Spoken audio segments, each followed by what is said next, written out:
Want to look at the five main windows in Stata. Now, the first window that we'll look at is the results window.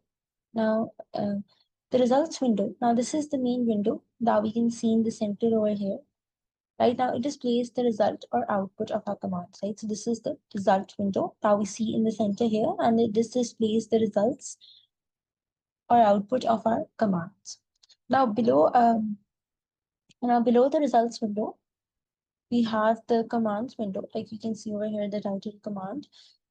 So now this is located in the bottom center. Now this is where we type our command. So if we just go back to this, so we can see over here that this is the commands window just underneath the results window, located in the bottom center. This is where commands are typed.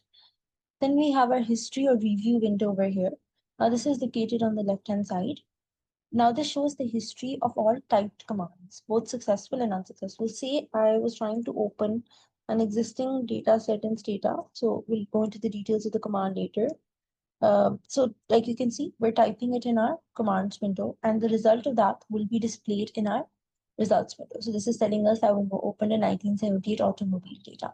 And like you can see over here, our history or review window showing us the history of all of these commands. If I single click it, the command is going to appear in the commands window. If I double click it, so then it's going to execute it. Like this sysuse auto got executed again. So the reviewer history window is meant to show the history of all typed commands. And if you single click it, pastes the command in the command box, and double clicking executes it.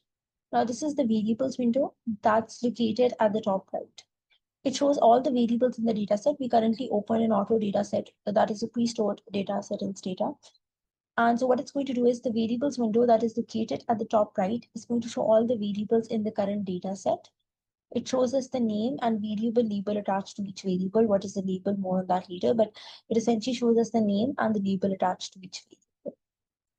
Now, located below the variables window is what we call the properties window. This is located in the bottom right. Now it shows us properties of our data, like it shows us the number of variables in the data and number of observations in the data.